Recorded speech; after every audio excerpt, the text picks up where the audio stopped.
Welcome to the first day of May. May Day is traditionally, and maybe in ancient times, very important, right? So it's the first day where people start to recognize that things have changed outside, right? So May Day, or Beltane, is that like the Celtic word for this day. It's sort of roughly halfway between the spring equinox and summer solstice. So, if you were somebody living 1,000+ years ago, that would be a significant amount of a moment in time for you. You would be feeling it probably. So I would like you to come to reclined. So on your back with knees bent.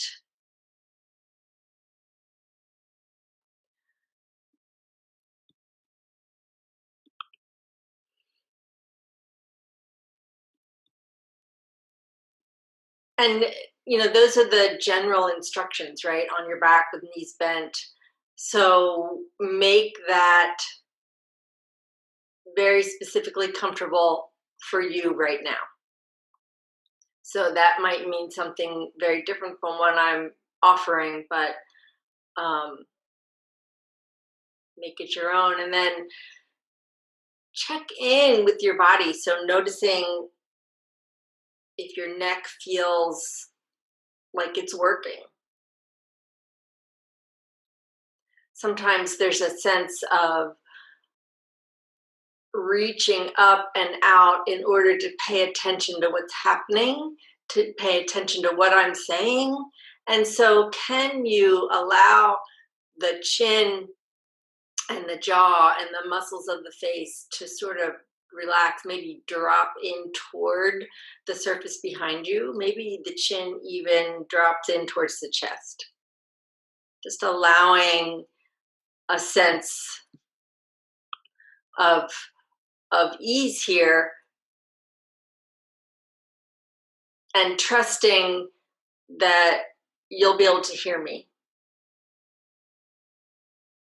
And if you can't hear me, you can always adjust so that you can hear me, but also knowing that we're just going to be in this position for a little while, and whatever you hear, you can participate in. And also, if you're not going to participate so much, you're getting a chance to rest, which is equally important.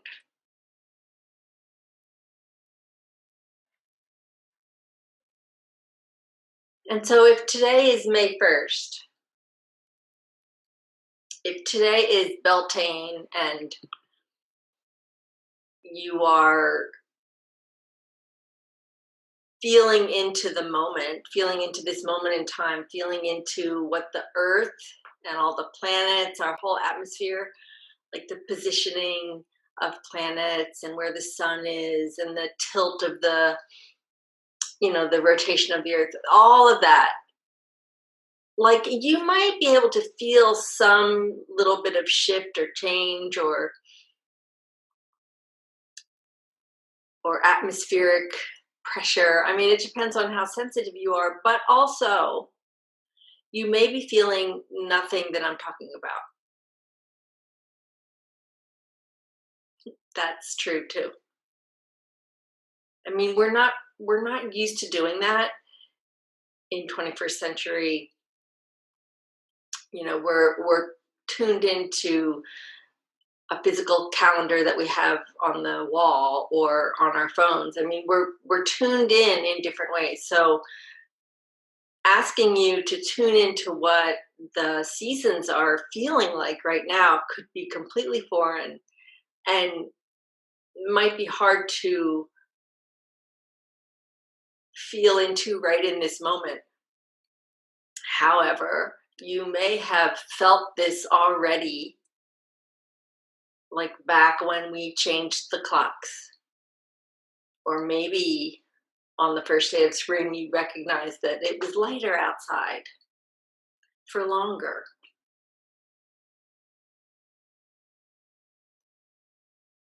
And you know, the temperature is fluctuating day to day. Sometimes it's cold, the next day it's really warm. I mean, you feel that. And that's what this is.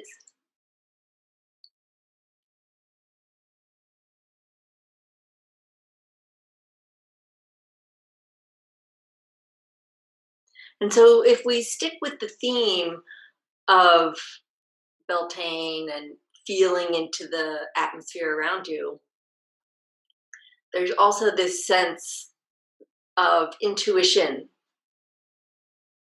which is also something that we as 21st century humans don't necessarily use on a regular basis. And so maybe today, I'm going to try to remind you to feel into what feels right as we move through the practice.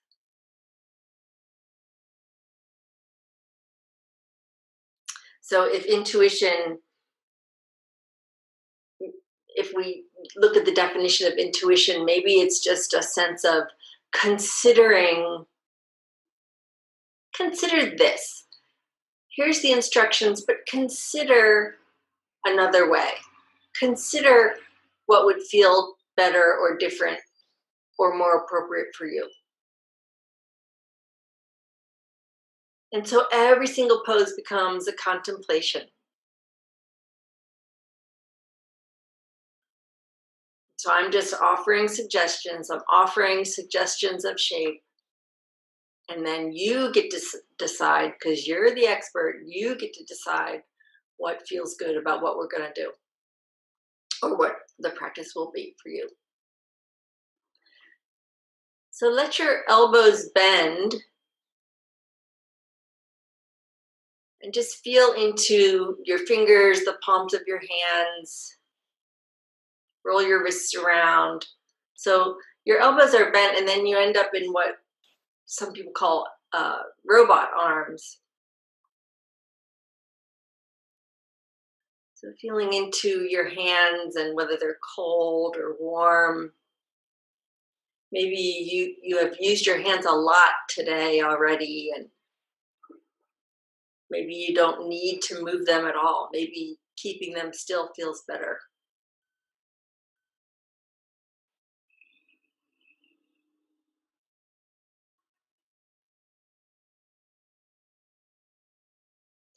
And then taking your fingertips anywhere on your scalp, feeling into the bones of your head, deep massage or light massage, finding all those growth plates or fissured bones, all the lumps and bumps of your head, all those amazing lumps and bumps.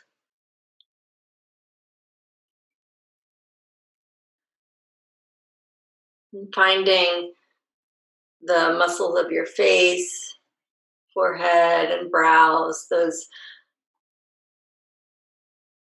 high points of your eyebrows,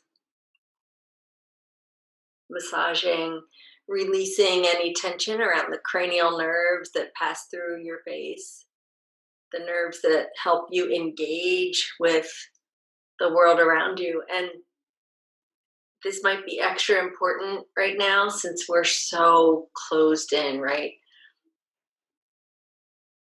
Pressing into the spaces at the bridge of your nose, feeling the ridges across the bones of your face, finding the skin around the temples, and any amount of massage, any amount. Maybe finding where the jawbone connects to the skull, massaging there.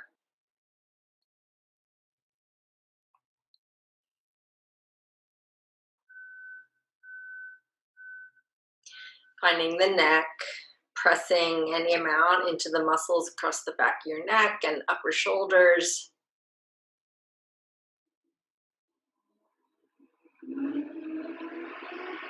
You might find that as the muscles get bigger, you want to press a little deeper.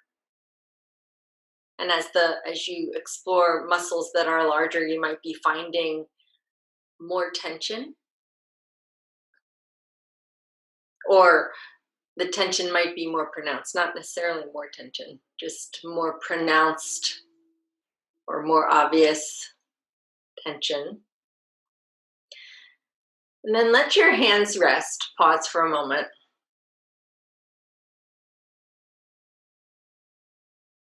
Let your arms rest wherever feels comfortable to rest.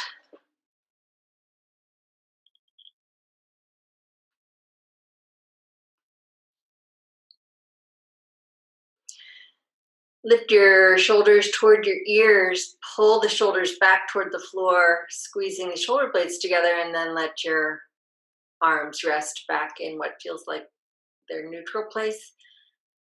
Then shoulders up to the ears, pull back towards the floor, squeezing shoulder blades. And keep moving through this circle, right? It's like lifting shoulders up, pulling shoulders back and down, and then they kind of land in place again. It feels like a circle to me. It might feel more like a box or an oval. Just rolling through the shoulders, creating some warmth. And so this movement is what the trapezius muscle is meant to do, right?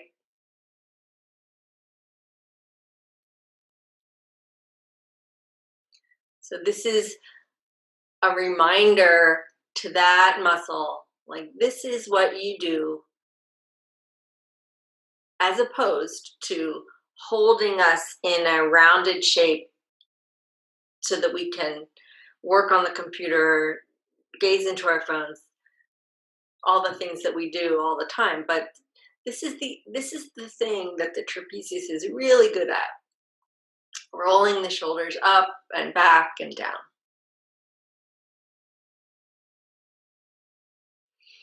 And so doing as much of that as feels good, and then pausing.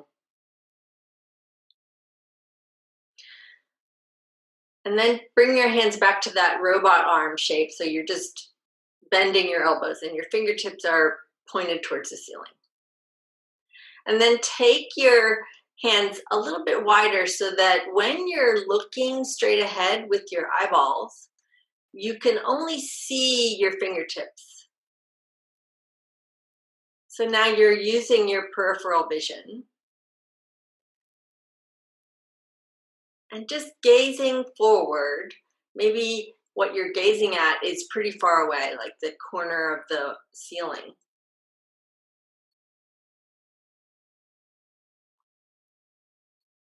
And the arms are resting, right? So the upper arms can rest against the floor so that this is minimal effort. And you're just allowing your eyes to be comfortably looking straight ahead, but you can also see out of the corner of your eye, your fingers. If you wiggle your fingers, you can see them. And there's really no strain here. We're not trying to make the eyes do more. We're just allowing the eyes to do this. So when we're looking at computer screens, the vision is very narrow, right? When we just look away, off into the distance, and use the peripheral vision, you're using this whole arc of possibility. You're seeing like everything. And so if we were outside right now, I would have you look off to see the horizon line and everything across that horizon line to your left and right without moving your eyes.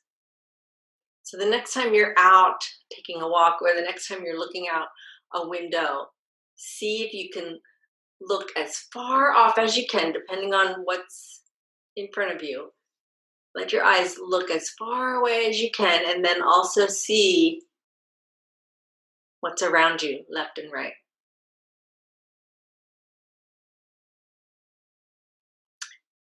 Keep your hands as they are. turn your eyes, just your eyeballs, to the right. So your head stays center, but your eyeballs are turning to the right.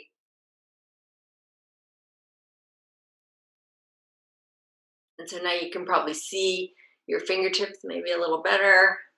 And again, it's not making the eyes do more than what they're doing. It's just allowing the eyes to do this. And then let your eyes come back to center.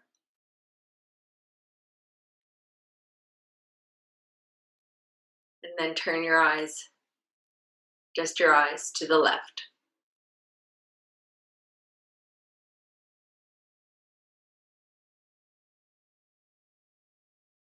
It might be very different on this side. You might feel like you can see further or less. Again, it's not a judgment or an assessment.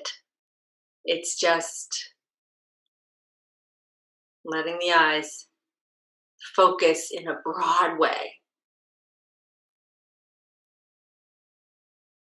And you actually don't even need to have your hands up. You can just look to the left, whatever you decide. It's interesting, though, to have the hands there. And it helps the body really remember this action. And then let your arms come down to the floor now if you haven't already. And working with the neck a little bit, lift your head away from the floor, turn to the right, and then let your head come back to the floor. So it's that lifting and turning. It's almost like I don't want to mess up my hair. I don't want to scrape the back of my head. So you lift and turn and then drop your head. And then press your right cheek toward the floor behind you. So you're not only pressing the temple area of your head, but also trying to get the jaw and the cheek to press toward the floor behind you. It pulls into, or it engages a different set of muscles when you turn that way, when you sort of tilt a little bit, trying to get the jaw. And then come back to center. And then again, lifting the head a little bit, turn the head to the left, and then rest the head against the floor. And notice where your head naturally lands along the floor, what part of your skull is touching the floor now. And can you not only press that part that naturally landed into the floor, press that part naturally into the floor, but also trying to tilt the jaw and the cheek toward the floor too. So there's effort here, that pressing into the floor.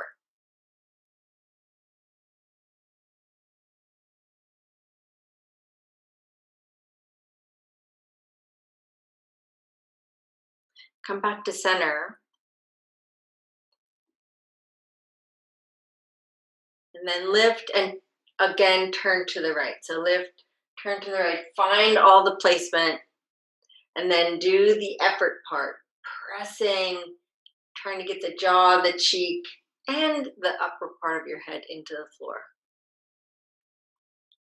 Pressing and breathing.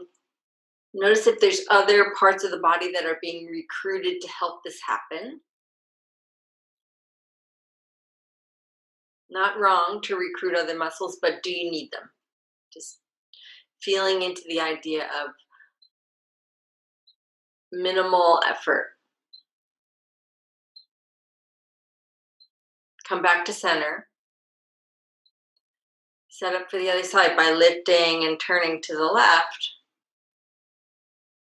And finding the action that helps you get the lower part of the skull, the jaw, the cheek, as well as the temple area, moving toward the floor. A little bit of effort. What muscles are you recruiting and what muscles do you actually need? That's an intuition thing.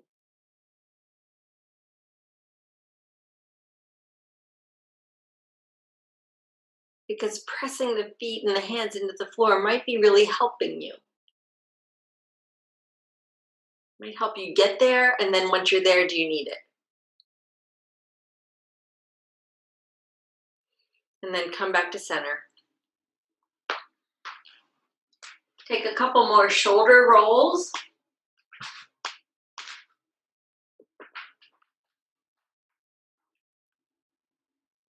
Rolling the shoulders up and back and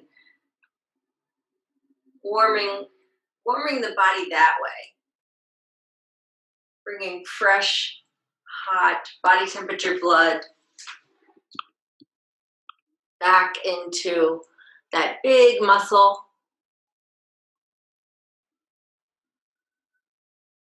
So there's a lot of warm blood across the shoulders. And then pause. Set up your feet for bridge pose. The feet are a nice distance from the hips where you feel like you have good leverage. They're not wider than the hips. Try to keep the feet also in a distance apart from each other that feels safe and like you have a lot of leverage, and then lift your hips into bridge pose.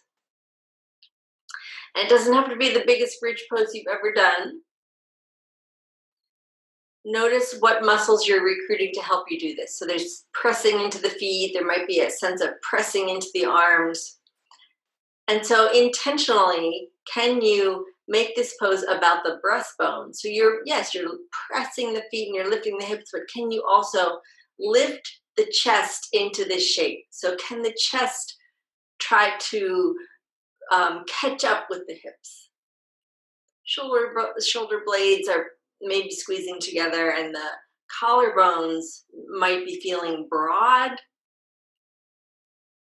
And the breath, can the breath be big and full? And then intentionally make the breath big and full.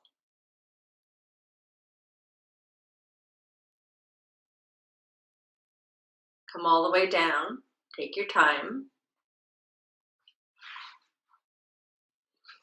And then roll onto your belly on your mat. And I'll meet you there.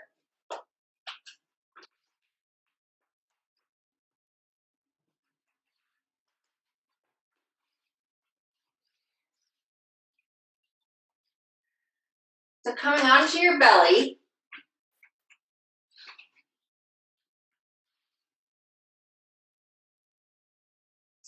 and I'm so used to watching you guys that I'm having a hard time demonstrating, but I'm going to demonstrate now. If you have questions about what we're doing, you can unmute yourself and ask. Okay, is it a deal? Promise? Okay. So on your belly, come to crocodile pose, which is forehead resting on your arms, and the legs are just a little bit wide.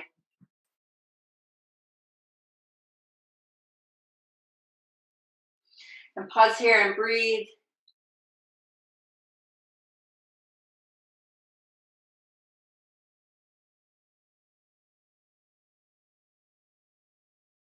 Extend the arms way out in front of you like Superman. Let the head rest on the mat, but bring the legs and the arms up like you're flying. If the arms don't want to go overhead, do this with the arms along the sides like this. So you can either be flying with your arms pointing forward or flying with your arms back in an aerodynamic shape, right?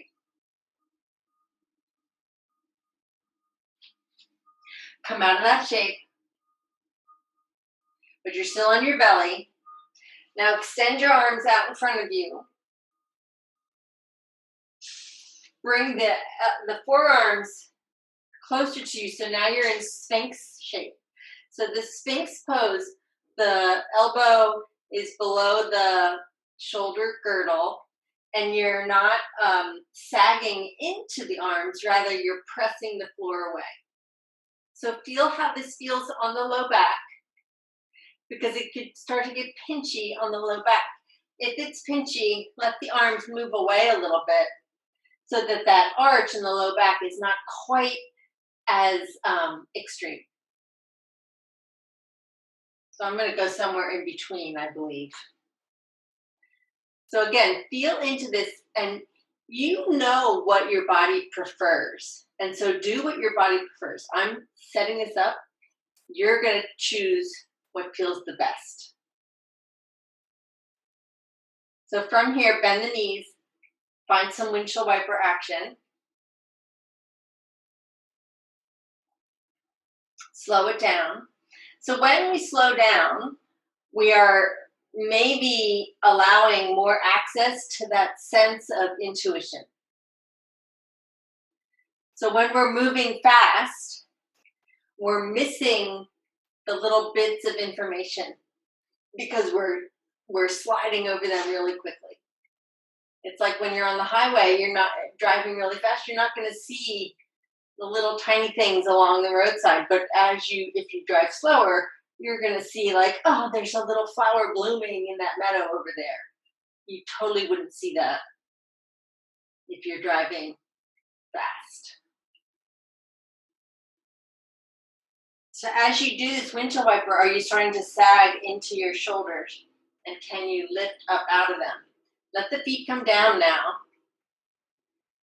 Have your toes either curled under or flat on the mat. You decide.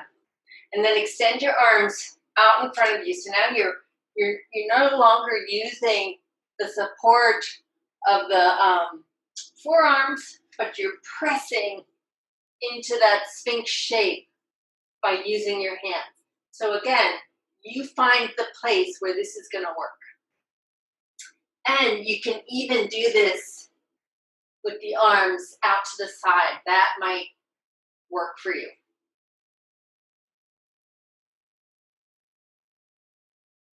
So this would be extended Sphinx pose. Find the distance. Like the closer I come to my chest, the more my lower back is going to arch. And that starts to get pretty intense. So you decide what the distance is. All distances are beneficial, right? This is great. This is great. This is great. Equal great. Equal great. Equal great. Equal. Come all the way down. Let your forehead rest on your forearms.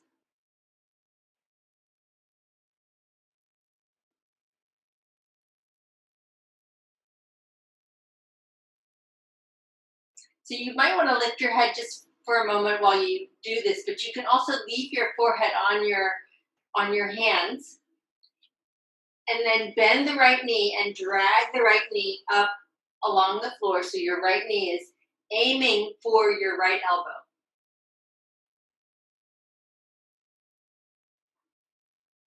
Find the shape like this that feels manageable. My knee is pretty high. Your knee might be here. Equal, equal, equal, equal. All the places are equal. So you could stay just like this and enjoy the benefits of this shape. If you want to play around, take the right hand and walk it toward the right knee.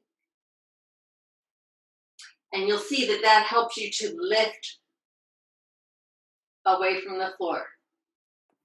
Right? Susan? Yeah.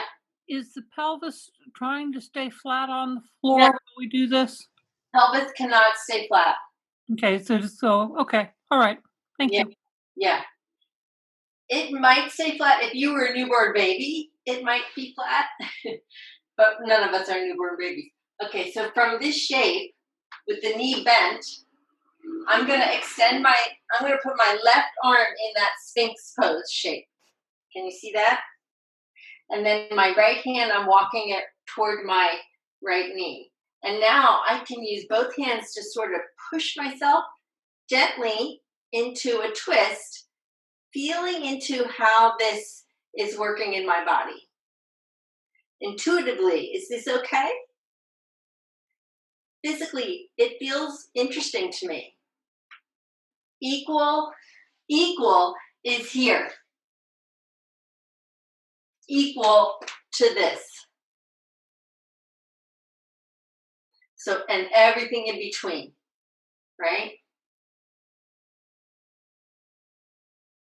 Go slowly here. Come in and out of it, playing with all the different ways. So as you press into this shape, you're using like arm strength. And all the while, you're getting this big sort of lengthening across the all the muscles of the thigh and hip. So come all the way out of that. Come to legs extended. Extend arms. Let the head drop. And then lift into that locust shape. So when you lift into the locust shape, the arms, the legs, the thighs, everything comes up off the floor, including the head. But the head is really like the last to lift. And the head is not trying to see the ceiling. The head is just trying to see an inch higher on your mat. So it's more looking down. I'm going to come out of the shape. You stay there. Or come back to your belly. I'm coming around to the other side so I can demo on the other direction. So come back to your belly. Forehead lands on your forearms.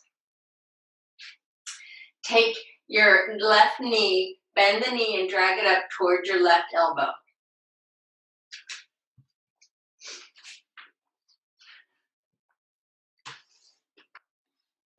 And again, find the best place for your body, all equal. This and anywhere in between to here, all the same. Enjoy this shape right here, wherever you've landed. And if you want, you can play with the other ways that you can play with this pose. Come up onto Sphinx arm on the right arm, and then the right hand lands somewhere helpful, and then you can use the arms to reach into this twist. Again, the pelvis is not equal on the floor. My left hip is definitely coming up. And you can come in and out of this shape.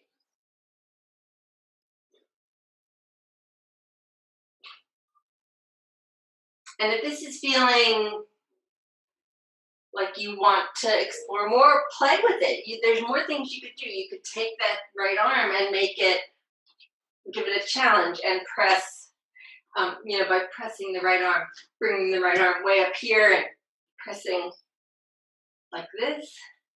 This is definitely lizardy, crocodile-y, reptilian, right? There's sort of animal action happening here. But I can tell you that this movement is related to movement that we do as newborn babies. So it might feel familiar to you. So come all the way back to you lying on your belly. This time, take the hands down, your arms and hands down alongside your body. And when you lift into the locust pose, do legs, do arms, and do head, but your gaze is down on the mat. So we're not reaching up, we're just looking down on the mat.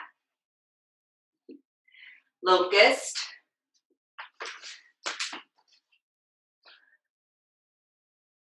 Come all the way out of that. Pause and rest. We'll do one more locust. You decide if you like locust with arms reaching forward of the head, or would you prefer locust with the arms reaching back behind you? So it's the Superman versus aerodynamic jet. One more locust.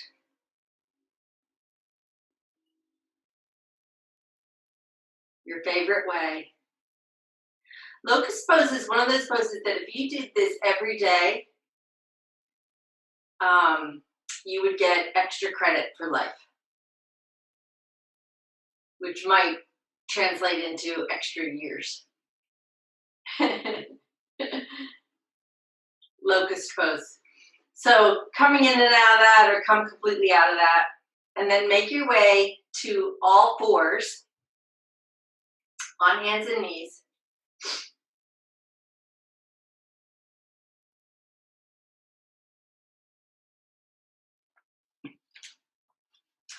So if you have blocks, you can use them, but again, I know you're at home and you probably didn't set up to have blocks. I'm going to show you blocks in case you have some. But again, I'll show you how to do this without the blocks too. Okay, so if you're on hands and knees, little cat-cow action. So cat-cow can be sort of a folding and unfolding, folding and unfolding. That's how we do cat-cow when we're going quickly. When we're going slowly through cat-cow, there's more of an undulation, right? It's more like moving through every single bone of the spine. So an undulating cat-cow is going to start with my pelvis. So I'm going to lift my pelvis and let all the bones of my spine sort of drop towards the floor until my head lifts. That's the cow. And then cat pose is I'm going to drop my pelvis, let all the bones of my spine arch until the head. Head is last to go. Lift the pelvis, undulate until the head can lift. Drop the pelvis, round every vertebra until the head can drop. Lift the pelvis. So you're finding the slowest meandering through this movement.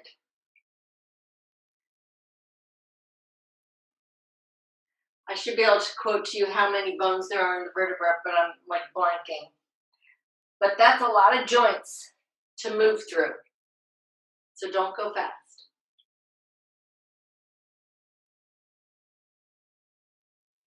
So pause at what feels like neutral spine, including your neck.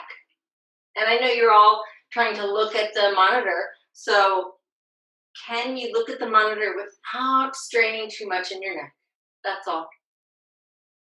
Okay, if you have blocks, you could take the blocks, put your hands on them, and step your right foot forward. If you don't have blocks, do whatever you need to do in order to, like maybe you need to slide over, lean over a little bit in order to get the right foot forward. Maybe it's several steps, get the right foot forward. And then when you get into this shape, notice that it's very boxy. Keep the hands wherever your hands need to be in order to hold yourself up. And then let the hips start to sink a little bit forward. And again, if you have blocks, you can hold the blocks. If you don't have blocks, let your hands be wherever they need to be, including up on the thigh. Leaning forward is totally fine. You're already receiving the benefits of this pose. So in this ANJANAY-ASANA, we're trying to lengthen the left hip flexor, right? So there's a lot of flexion, there's a lot of extension across the top of my left hip. So to encourage that, we're shifting the hips forward, but there is natural resistance that occurs here. So now exaggerate that natural resistance by trying to pull the right foot and the left knee toward each other. So it's like a scissoring. So I don't know if you can see this on the video, but this is no resistance. This is me pulling my front foot and my left knee toward each other. So it's like a scissoring. And the resistance supports the whole shape and allows the nervous system to recognize what ease is. And so over time, you can start to soften even more into this shape. So you're resisting, but allowing the muscles to soften. So there's like a front and back to this. The front is soft, but the back is really resisting. I don't know if that makes sense to you, but resist and drop a little bit. Resist, drop the hips a little bit. Resist, drop the hips a little bit. Stay here. No matter what you are doing, that resistance is happening, and you can lift the torso if you want. Just keep that resistance going. Whew, it's getting hot. Okay, come all the way out of the shape. Shift the hips back. Bring the knee back. Pause. We're going to go to the other side, so pause until you're ready.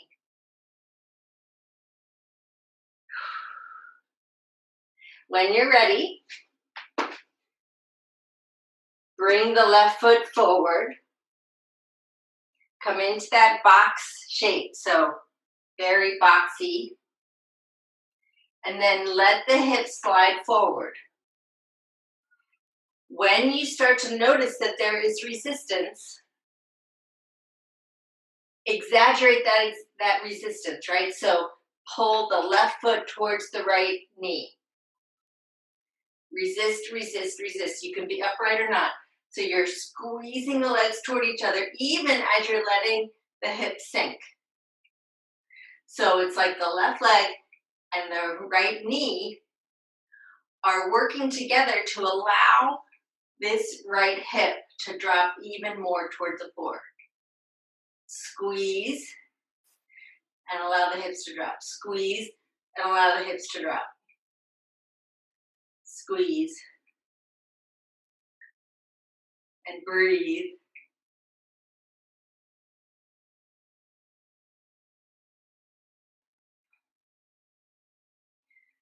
Come all the way out of this. Woo.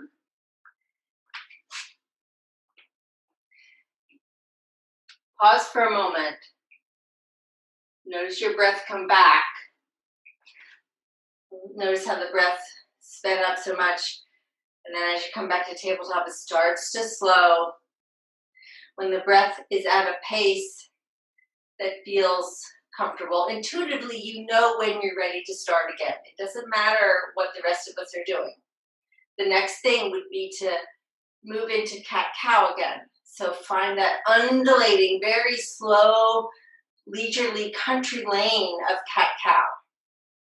Starting the hip lifts, moves through the spine, and then the head lifts. And then the hip drops, moves through the spine, and then the head drops. Breath will happen naturally. So cat-cow.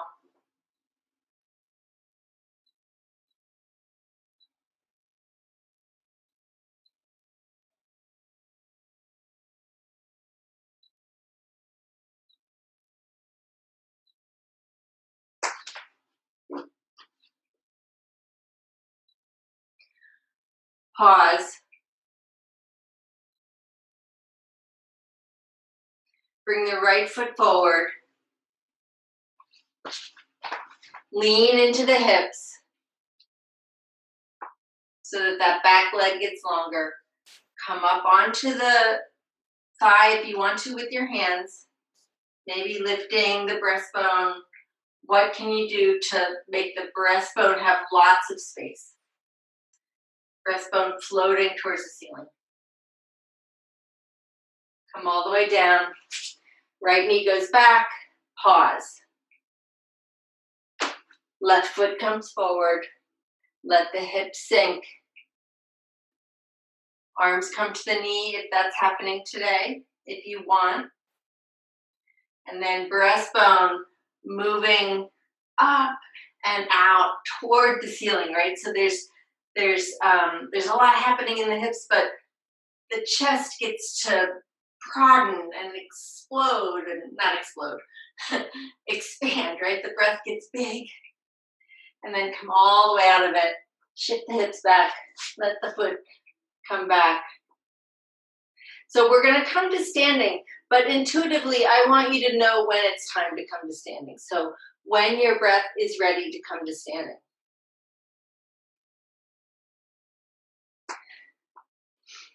And, use all the things at your disposal to come to standing. Blocks, no blocks.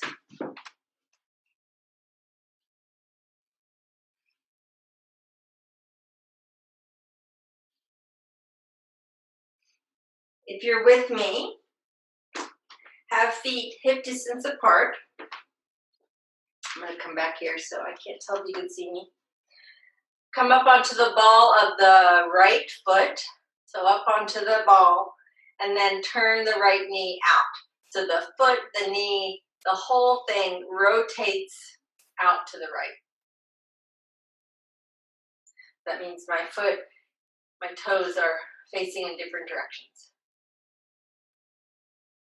Take your hands either together in front of your chest, or you can leave your hands on your hips, you decide. And then close your eyes.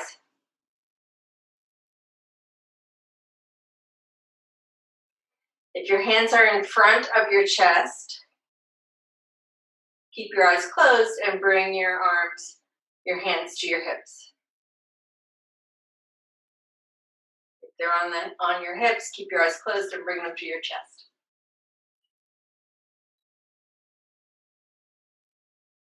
Keep the eyes closed. Change the position of your hands. You decide where. Anywhere. It could be out to a T, anywhere. Eyes still closed. Bring your hands back to where you started. Eyes still closed. Turn the knee towards forward. Eyes still closed. Let the foot come down to the floor, and then let your eyes open.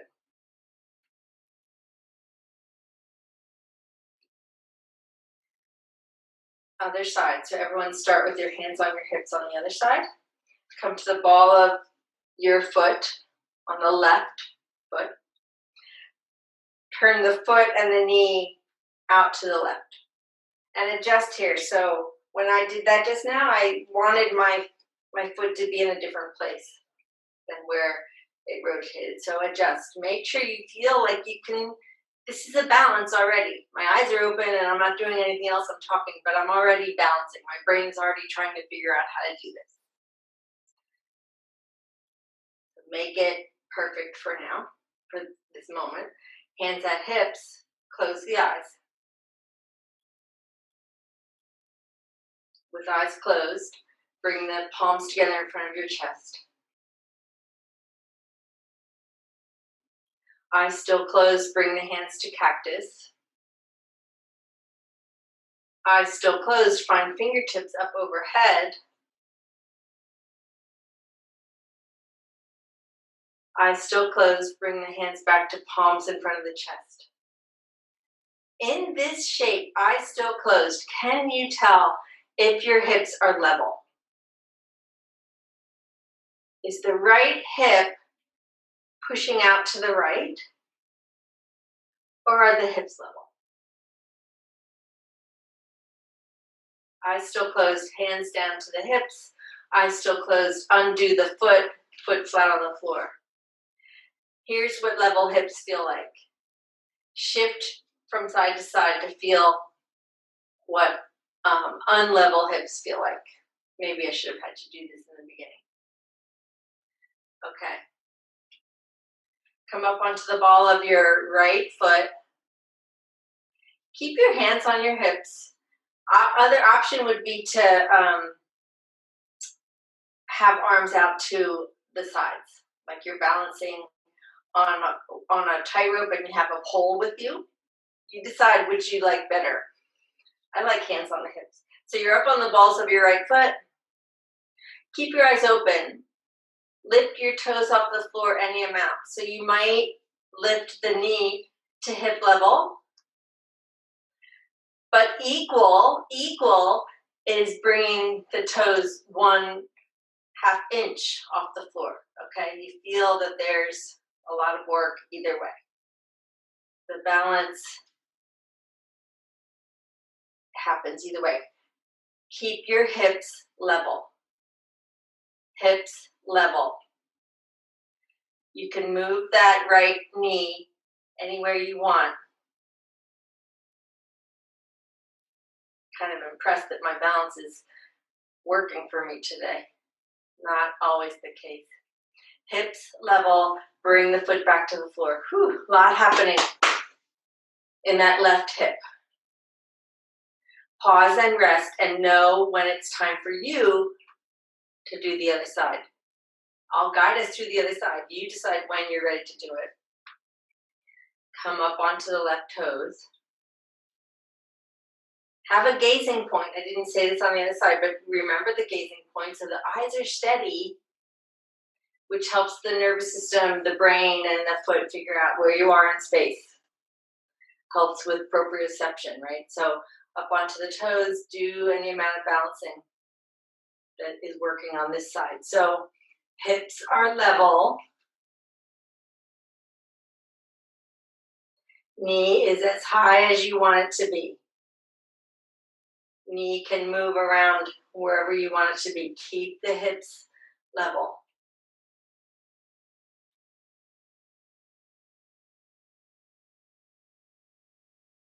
And go slow. Slow it down. Holding onto the wall helps. And the holding onto the wall doesn't have to be a white knuckle grip. It can be one finger.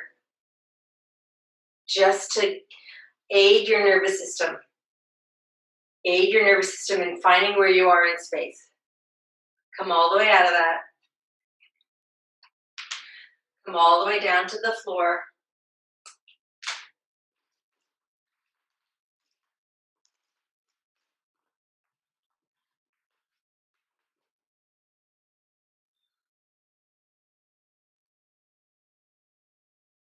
And we're down onto your back.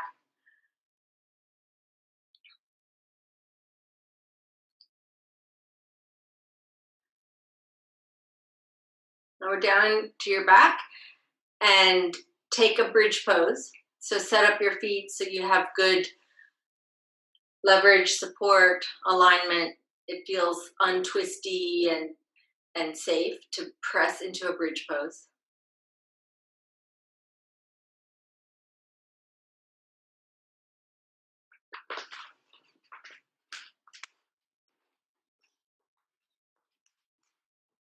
And then come out of that bridge pose, taking your time. Bring the right knee into your chest. Let the right knee drop over to the right as the ankle crosses over the left knee, right? So you come into number 4 hip.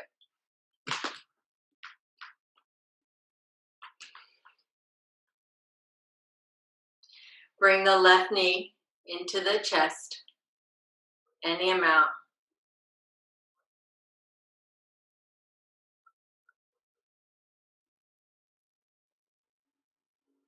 Let the left foot come back down to the floor. And now take the legs, in this configuration, take the legs over to the right. So you're in a little bit of a twist. The right thigh comes to the floor.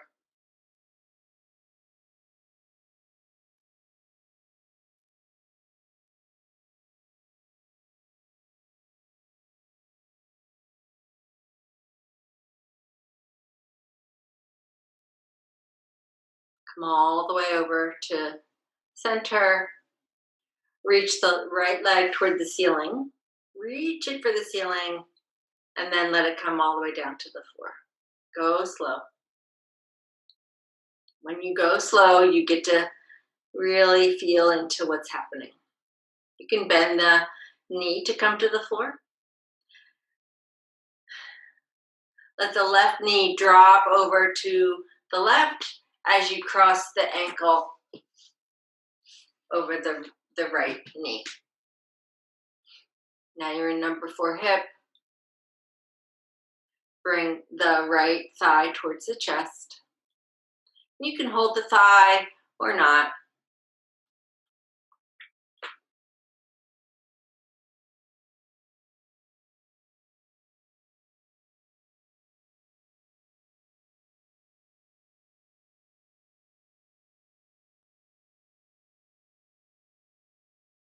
And then bring the right foot to the floor. And then let the legs in this configuration drop over to the left. The shoulders are angling toward the floor, heavy towards the floor.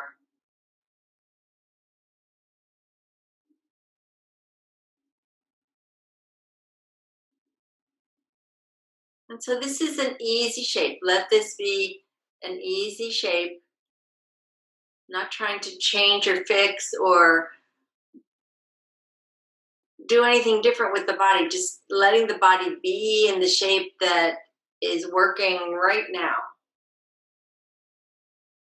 So that means that back arm, that right arm, might want to be closer into the body.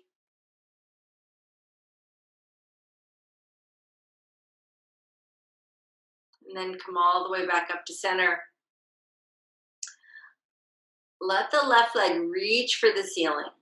Go slow, reach it for the ceiling. And then bend the knee to bring it down. Bring the foot down to the floor. So the left knee bends. Bring the leg down to the floor. Press into another bridge pose. So that means setting up your feet the way you know, the ways that you know work for you. And this can be the biggest bridge or a small bridge. It's equal, right? Can the breastbone follow along with the hips? Can the breastbone connect so much with the hips that even the breastbone is lifting? Wow. Some of you are like the gigantic Brooklyn Bridge here. Can you breathe in the shape?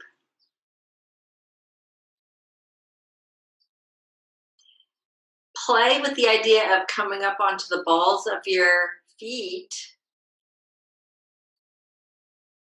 Notice how that, if you're doing that, it might lift your hips a little higher. And then keep your heels lifted. If you're doing this, keep your heels lifted and roll yourself down to the floor. So you might be able to feel each vertebra as you come down to the floor, even the lower back.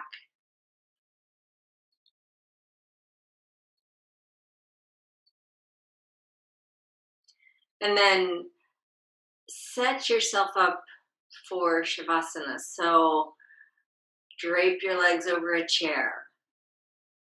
Extend out long. Find a pillow. Find a cover. Socks. I'm going to let my cat in.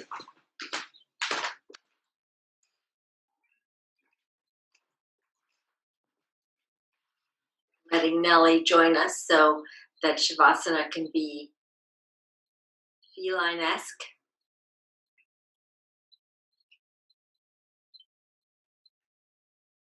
Laying down is always comfortable when a pet is nearby. That is if you like this.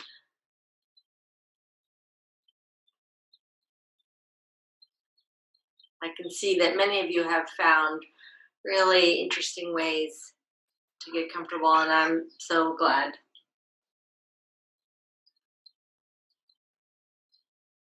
So, dropping into the body, just feeling into the ways that you've chosen to set yourself up for comfort.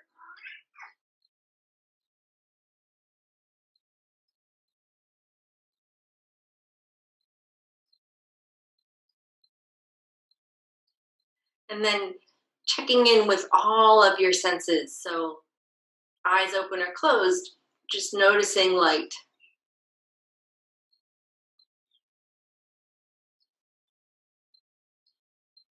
And feeling the sound that's vibrating through your ears.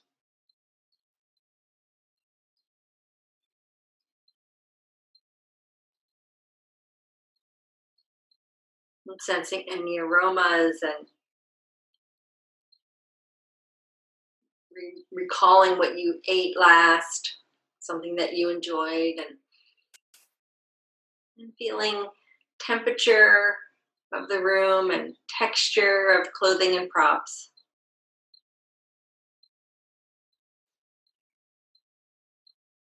And also feeling where you are in space. So feeling the support of the floor underneath you and knowing and being aware of the walls and the ceiling, the room that you're in. It's like the peripheral vision of the nervous system, right? You're not actually seeing it, but you can sort of feel out beyond your skin.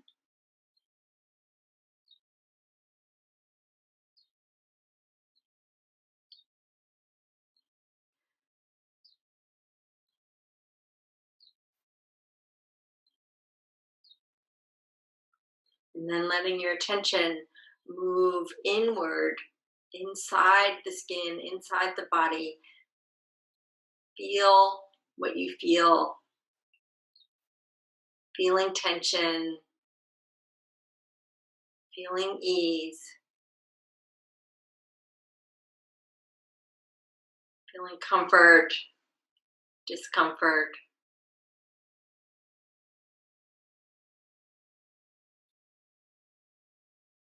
Everything all at once.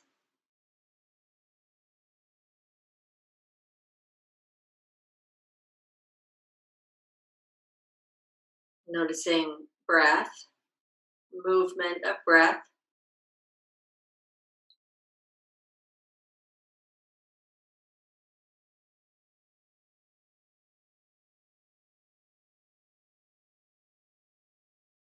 Sensing blood flow.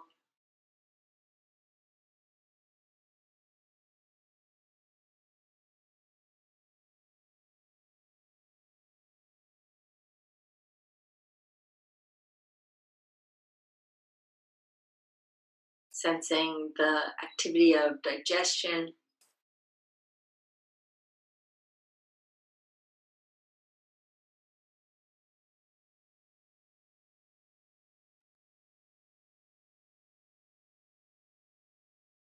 And feeling this sense of rest, if it's present.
And there's nothing to do here. Nothing to do. It might be a sense of rest, but also a sense of vibrancy and activity other than your own body. So letting yourself sense into the environment around you, and maybe there's an intuitive sense of the whole earth, at least the northern hemisphere, beginning to fully embrace springtime, warmer weather.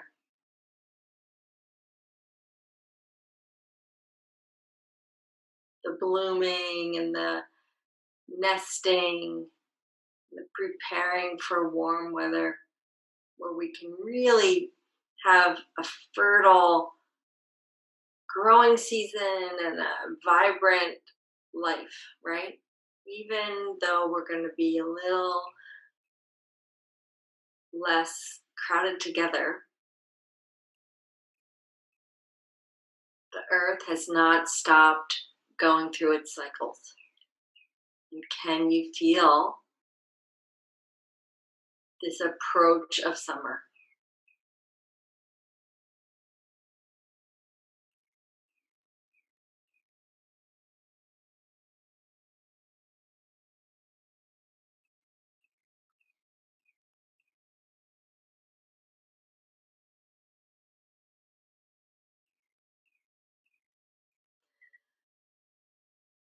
So bringing yourself back to the day, Friday afternoon.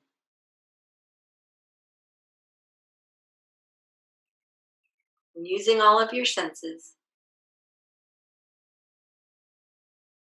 checking in with sounds and the light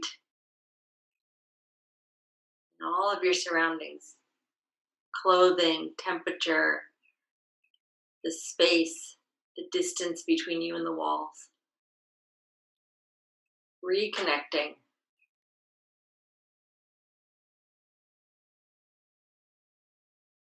Allowing some movement. Or if you have the time, staying exactly as you are.